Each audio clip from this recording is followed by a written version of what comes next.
तो हमारा ये टॉपिक क्या है, हमारा सब्सक्रिप्शन, सदस्यों से प्राप्त चंदा, इसके बारे में हमें पढ़ना है। देखिए, सबसे पहले मैं बताऊं कि सदस्यों से प्राप्त चंदा क्या है। तो सबसे पहला मैंने बताया कि जो भी डिफिनीशन मैं पढ़ाऊंगा, जैसे ये इंपॉर्टेंट टर्म्स, ये वो टर्म्स है जो बार बार आपके एनपीओ के क्वेश्चंस में रिपीट किए जाएंगे, मतलब बार बार ये आएंगे। तो इसके लिए जानना जरूरी होता है कि आखिर सब्सक्रिप्शन होता क्या है।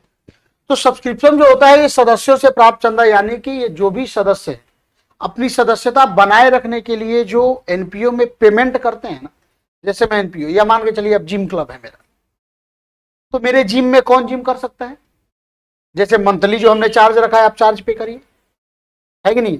ये मेरा ये कोचिंग इंस्टीट्यूट है, मैं किन बच्चों को पढ़ाऊंगा इसमें, कि जो हमारा मंथली चार्ज है वो पे कीजिए, क्वार्टरली चार्ज है वो पे कीजिए, यही सब ना होता है।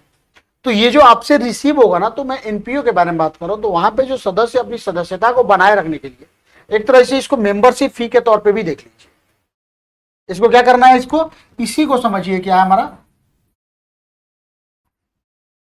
मेंबरशिप, जिसको आप ये भी कह सकते हैं सदस्यता, सदस्यता शुल्क। तो यही हमारा क्या होता है, सब्सक्रिप्शन। तो ये क्या होता है हमारा, किस नेचर का होता है बच्चों, ये कुछ भी ना कहा जाए तो ये किस नेचर का होता है।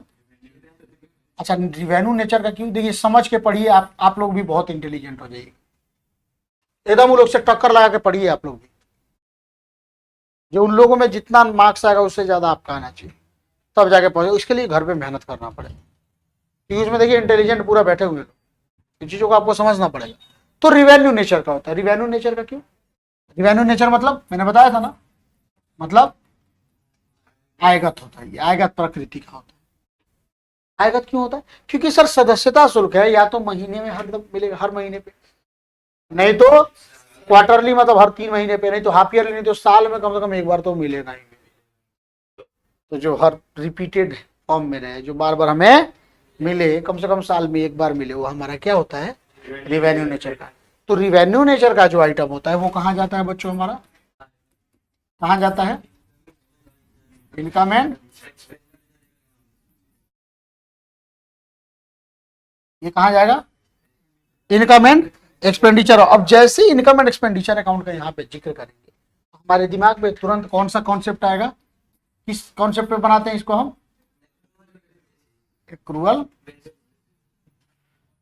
एक्रूअल बेसिस क्या कहता है, काम होना चाहिए। इस साल के लिए जो खर्च होगा, जितने का हमने खर्च कर दिया वही लिखना है, जितना इनकम हमने कमा लिया, अब आया कि नहीं आया उससे कोई मतलब हमें नहीं, कोई दिक्कत इसमें, पक्का ना। तो ये चीज हमें करना है, तो एक्रूअल बेसिस। तो भाई अब जैसे कि आपको दिया रहेगा क्वेश्चन क्या, रिसिप्ट एंड पेमेंट, तो एक चीज तो गारंटी है कि कैपिटल हो चाहे रिवेन्यू, हमारा एक जगह तो पक्का जाएगा, रिसिप्ट एंड पेमेंट। अब रिसिप्ट एंड पेमेंट अकाउंट किस बेसिस पर बनाया जाता है, और कैश बेसिस में किससे रिलेटेड होता है, ये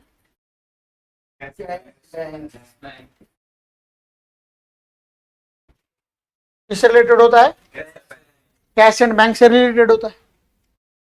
तो जैसे मान के चलिए रिसिप्ट एंड पेमेंट में अगर डायरेक्ट आपको दे दे कि भाई 15 सदस्य और हर सदस्य से सालाना हमें 100 रुपए लेना है, तो इसका मतलब कि इस साल हमें कितना मिलना चाहिए, तो सब्सक्रिप्शन कितना, हमारा टोटल मेंबर कितना है,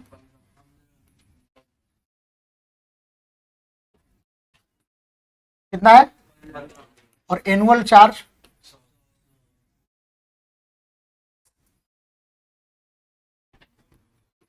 ₹100 पर मेंबर है, तो टोटल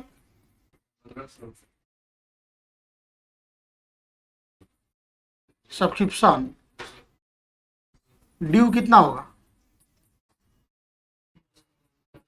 तो 15 मल्टीप्लाई में कितना मिलना चाहिए। तो अगर आपको मेंबर का नंबर दे दे और आपका जो फी है एनुअल चार्ज है वो दे दे, तब तो आसानी से इसको निकाल सकते हैं ना, इसमें कोई दिक्कत है आपको, पक्का। दिक्कत कब होता है, जब मान के चलिए ये दे दे कि भाई आपको ये नहीं देगी कितना मेंबर है, कितना एनुअल चार्ज है, अगर ये दे देगा सीधे मल्टीप्लाई करना है, सारे इंफॉर्मेशन को भूल जाना है। लेकिन दे दे भाई क्या,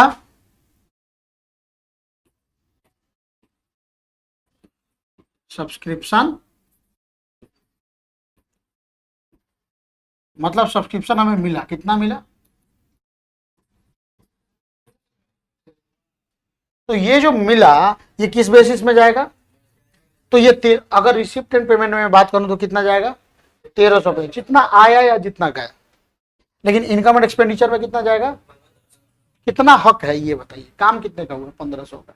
इसका मतलब अगर 1500 है और कितना मिला मुझे, 1350, यानी कितना, ये क्या है हमारा, तो हमारा क्या है, ये बाकी है। और बाकी है तो मैंने आपको एक चीज बताया था ना कि ये कहा जाएगा, बैलेंस शीट में। क्यों, क्योंकि दो ही चीज तो मैंने आपको बहुत अच्छे से बताया था, खूब बढ़िया से। एक बताया था हमने इनकम मतलब आय, और एक मैंने बताया था आपको मतलब या खर्च, यही होता है ना। तो इनकम में क्या होता है, जैसे मैं आपको बताया था कि इनकम में भी हो सकता है क्या, हमारा आउटस्टैंडिंग या हमारा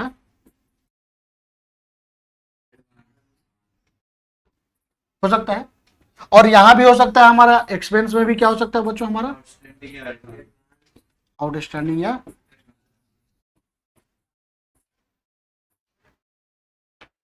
कोई दिक्कत। तो यदि इनकम में आउटस्टैंडिंग या एडवांस होगा, तो इनकम आउटस्टैंडिंग मतलब हमारा इनकम हमने कमा लिया है बाकी, तो मतलब भविष्य में मिलेगा, तो ये क्या होगा, नहीं मानिएगा, संपत्ति होगा। तो खैर संपत्ति रहे चाहे दायित्व रहे, एसेट्स रहे चाहे लायबिलिटी रहे, कहा जाएगा बैलेंस शीट में, है कि नहीं। फिर वैसे ही अगर एडवांस आ गया, मानिए हमने कमाया 2000, मुझे मिल गया 3000, इसका मतलब 1000 रुपया हमारे ऊपर कर्ज चढ़ गया ना, तो हमारा वो क्या हो जाता है। तो कोई भी इनकम यदि आउटस्टैंडिंग रहेगा तो एसेट्स रहेगा, एडवांस रहेगा तो, ठीक है। वैसे ही एक्सपेंस अगर आउटस्टैंडिंग रहा मतलब हमने खर्च कर दिया, हम खा चुके हैं उतने का, लेकिन अभी तक हमने पैसा नहीं दिया, मतलब उसको देना है, तो देना है तो क्या हो जाएगा हमारा बच्चों, लेकिन हम खाए 10 रुपए का है, उनको दिए कितना है, 15 रुपया, तो 5 रुपये उनके ऊपर चढ़ गया ना, तो क्या होगा हमारा। तो खैर कोई भी एसेट्स हो चाहे लायबिलिटी हो, जगह इनका कहाँ होता है, बैलेंस शीट में। तो यहाँ जो 150 रुपये आउटस्टैंडिंग देगा, ये कहाँ जाएगा, बैलेंस। तो जब हम इनकम एंड एक्सपेंडिचर के बारे में यदि क्वेश्चन पूछेगा कि इनकम एंड एक्सपेंडिचर में बनाइए कि हमारा सब्सक्रिप्शन कितना जाए, तो यदि मेंबर्स के साथ अगर उसका एनुअल फीस दे दे, तो हमको कोई दिक्कत है क्या, कोई दिक्कत नहीं। हम क्या करेंगे, सीधे मल्टीप्लाई करेंगे, कहानी हमारा खत्म। लेकिन अगर एनुअल क्या कहते हैं, अगर ये नहीं देगा तो हमें ये दे दे कि हमने इस साल इतना पेमेंट किया, अगर खर्च है तो पेमेंट करेंगे, अगर इनकम है तो वो हमें रिसीव होगा। तो यदि क्वेश्चन में ये दे दे कि हमने पेमेंट किया या रिसीव किया, और उसके बाद दे दे कुछ आउटस्टैंडिंग है कुछ एडवांस है। अब आउटस्टैंडिंग शुरू में हो सकता है, तो शुरू का आउटस्टैंडिंग मतलब पिछले साल का, अंत का आउटस्टैंडिंग मतलब इस साल का। शुरू का एडवांस मतलब इस साल के लिए एडवांस मिला है, और अंत का एडवांस मतलब अगले साल के लिए एडवांस मिला है। और एक्रूअल कॉन्सेप्ट कहता है हम अगले साल पिछले साल को नहीं जानते, हम सिर्फ इस साल को जानते हैं। तो जो भी अगले साल के या पिछले साल का होगा उसको घटा दीजिए, उसको क्या कर दीजिए, घटा दीजिए। उसी के बेस पे हमारा क्या आ गया, एक फॉर्मूला बन के तैयार हुआ, जिसको मैंने आपको एक टेबल के जरिए मैंने आपको पढ़ाया था ना। तो calculation of subscription, calculation of,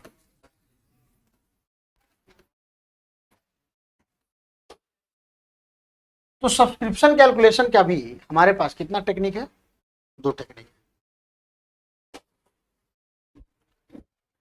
कौन कौन सा टेक्निक है, एक तो है कि हम स्टेटमेंट के जरिए बनाए, और एक है हमारा अकाउंट के जरिए बनाए।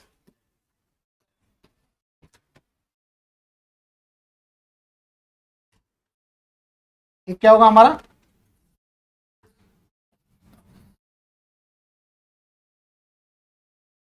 मतलब टेबल हम बनाएंगे। और नहीं तो एक होगा हमारे पास, दूसरा ऑप्शन क्या है हमारे पास कि भाई इसके लिए हम क्या करें,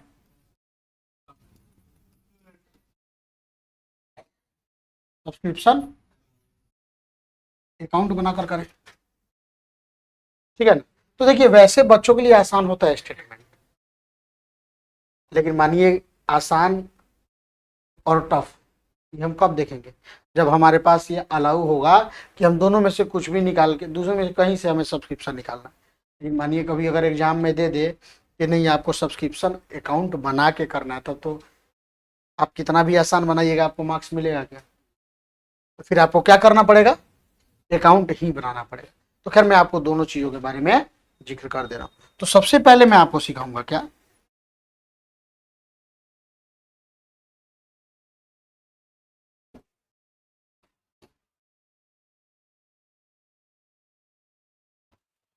सबसे पहले मैं आपको सिखाऊंगा क्या, statement for calculation of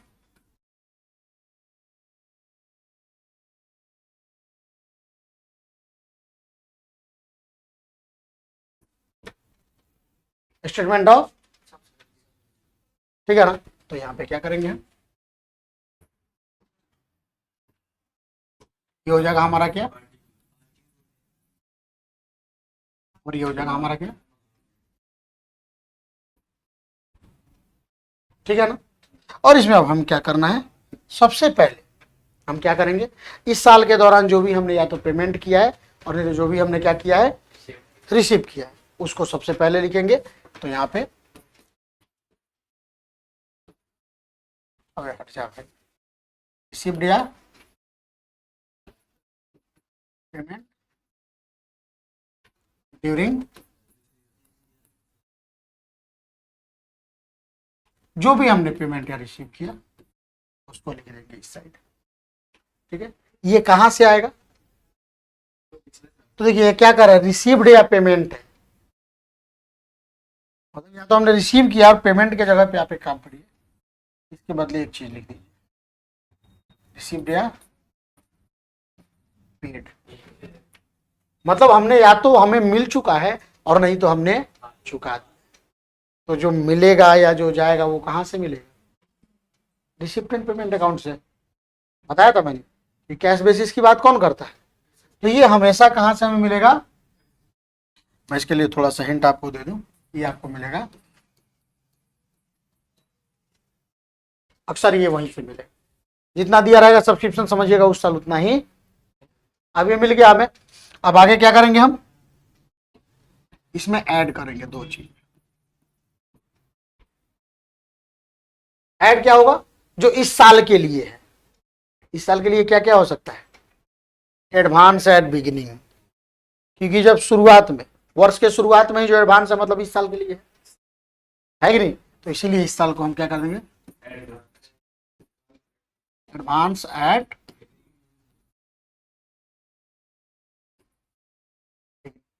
advance at beginning को क्या करेंगे हम, मतलब वर्ष के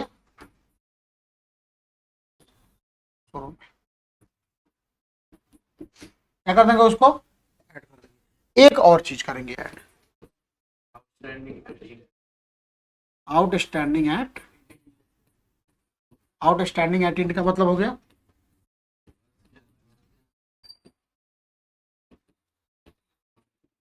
आउटस्टैंडिंग का मतलब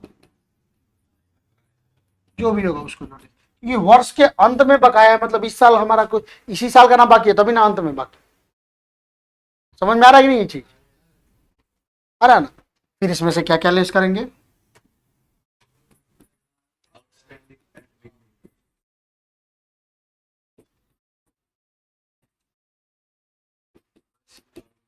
क्यों, क्योंकि शुरू में ही बकाया है मतलब पिछले साल का, तो पिछले साल का हटा दिया जाएगा वही।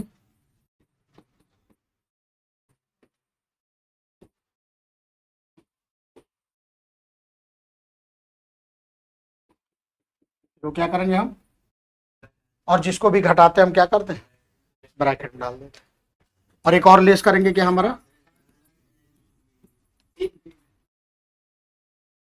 एडवांस एट, यानी कि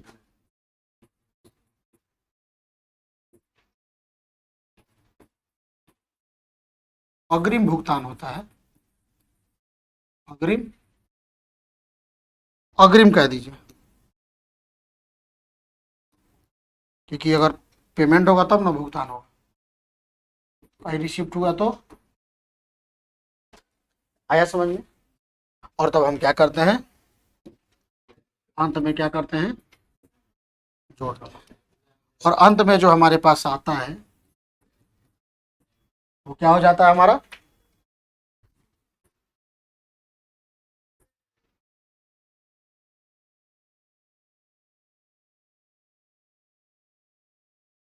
रिसीवेबल, या अच्छा इसको एक काम कर, रिसीवेबल पेबल से बेहतर दूसरा वर्ड यूज करता हूं, यहाँ पे करिए इनकम या एक्सपेंस ड्यू,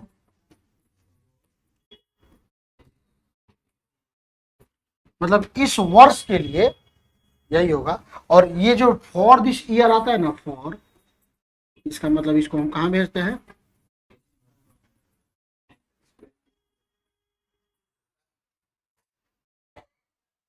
तो जब भी हमारे पास आउटस्टैंडिंग एंड एडवांस की बातें होंगी, जब भी हमारे पास आउटस्टैंडिंग एंड एडवांस की बातें होंगी, हमें क्या करना है, इसी फॉर्मेट से। हाँ, मान चले कभी कभी आउटस्टैंडिंग दिया रहेगा, ये नहीं दिया रहेगा, ओपनिंग है या मतलब बिगिनिंग है या इंड है, तो हम क्या मानेंगे, हमेशा इंड मानेंगे।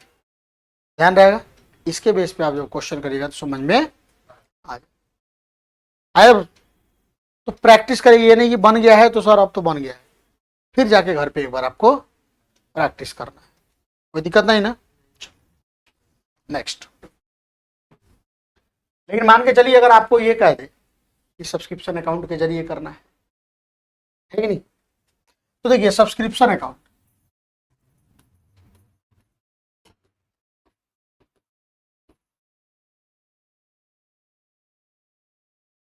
तो जैसे भी अकाउंट बनाने की जब भी बारी आती है, तो मैं आप सबको कहता हूं कि सबसे पहले अकाउंट समझिएगा, जहां लिख दे लेजर, दिमाग में आना चाहिए।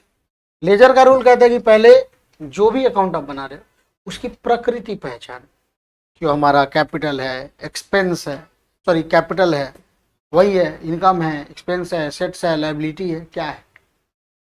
तो जनरली क्या होता है, सब्सक्रिप्शन हमारे लिए क्या होता है, इनकम होता है, क्योंकि हम कौन, एनपीओ, जब एनपीओ के लिए अकाउंटिंग कर रहे हैं तो हम एनपीओ हो गए, तो हमारे हमें क्या होगा, ये सदस्यों से मिलेगा, तो ये हमारे लिए क्या हो गया, इनकम हो गया। लेकिन इनकम हो सकता है कि कभी आउटस्टैंडिंग हो जाए और कभी एडवांस हो जाए। तो जैसे कोई भी इनकम या एक्सपेंस आउटस्टैंडिंग या हो जाए, तो वो अब इनकम इनकम नहीं रह जाता या एक्सपेंस एक्सपेंस नहीं रह जाता, वो क्या बन जाता है हमारा, एसेट्स या लायबिलिटी। अब कौन एसेट्स है कौन लायबिलिटी है नहीं पता, तो कौन एसेट्स है भाई, इनकम यदि आउटस्टैंडिंग रहेगा तो एसेट्स रहेगा, इनकम यदि एडवांस रहेगा तो लायबिलिटी, इनका एक्सपेंस यदि आउटस्टैंडिंग रहेगा तो, और एक्सपेंस यदि एडवांस रहेगा तो क्यों रहेगा, ये भी रीजन मैंने बता रखा है आपको। आगे चल, अब आगे क्या होगा इसमें, इसके बेसिस पे जब चलेंगे तो ये दोनों के क्या होंगे, बैलेंस बीटीसीडी में यूज किए जाएंगे, है कि नहीं। तो हम क्या करेंगे इसको, तो जब सब्सक्रिप्शन अकाउंट हम आपको बनाना सिखाएंगे बच्चों,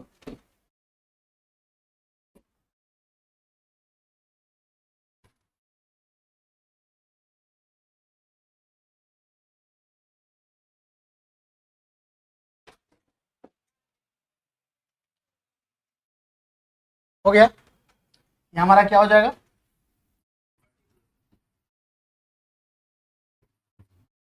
ये हमारा अमाउंट हो जाएगा, ये हमारा,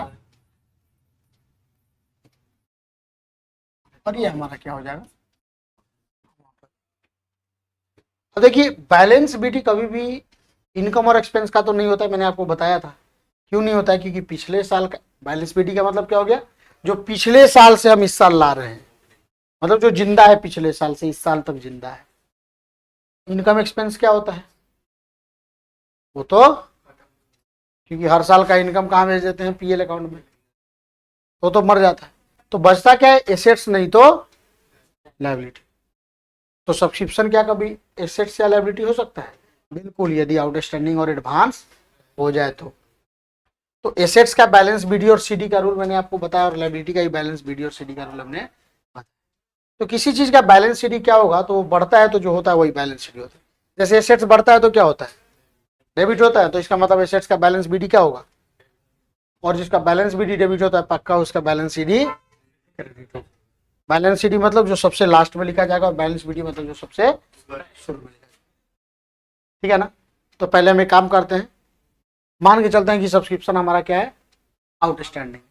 आउटस्टैंडिंग है तो हमारा एसेट्स है, तो एसेट्स शुरू में रहेगा तो कहाँ जाएगा, डेबिट में जाएगा, क्योंकि बैलेंस बीडी एसेट्स का डेबिट में जाता है। तो हम क्या लिखेंगे यहाँ पे बच्चों, सबसे पहले यहाँ पे जो भी लिखेंगे टू से लिखेंगे, क्या लिखेंगे,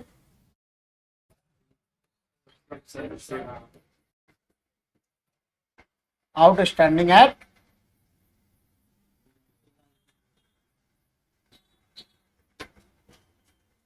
जो भी होगा लिख देंगे। लेकिन मानिए सब्सक्रिप्शन अगर शुरू में एडवांस है तो लायबिलिटी है, और लायबिलिटी बढ़ता है तो क्या होता है, क्रेडिट होता है। तो मतलब लायबिलिटी का बैलेंस बीडी क्या होगा, क्रेडिट होगा। तो लेकिन यदि, तो यहां पे क्या लिख देंगे, सब्सक्रिप्शन बताइए एडवांस एट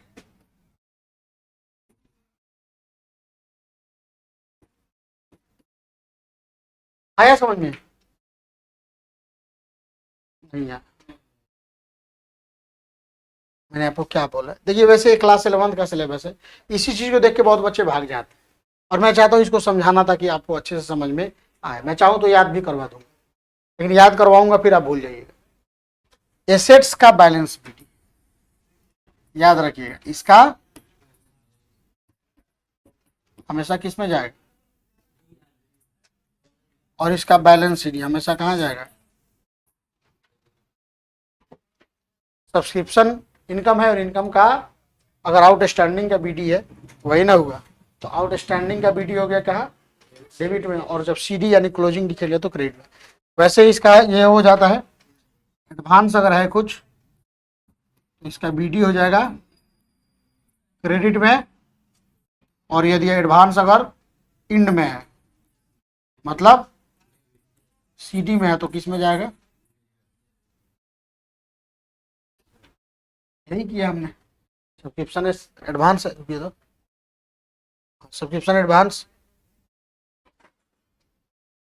है, लायबिलिटी है, बीडी है तो क्रेडिट में जाएगा, और ये डेबिट में जाएगा। ठीक है ना।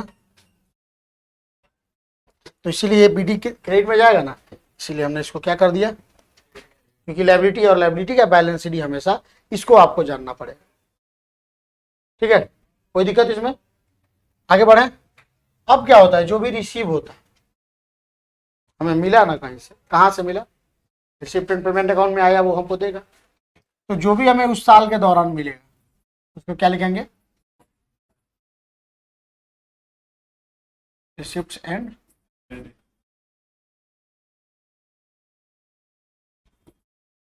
मतलब जो भी हमें कैश या जो भी हमें बैंक उस साल सब्सक्रिप्शन के नाम पे जो रिसीव होगा उसको लिख देंगे। लास्ट में बच्चों हम क्या करते हैं,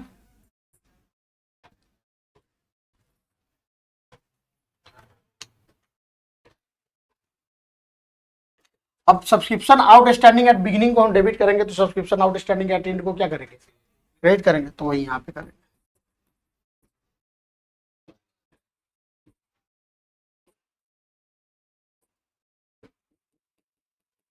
तो सब्सक्रिप्शन एडवांस एट एंड को क्या करेंगे, डेबिट करेंगे bye sorry to,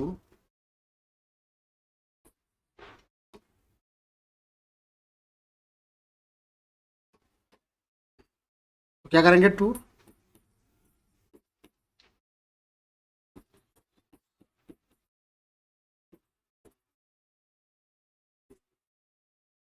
eight end को क्या करेंगे। ये 11th का टॉपिक है, और लास्ट में जो हमारे पास, अब क्या करेंगे, दोनों साइड जोड़ेंगे, जो ज्यादा होगा दोनों साइड लिख देंगे, और पक्का इधर ही कम आएगा, तो इधर जो कम आएगा उसको क्या लिखेंगे,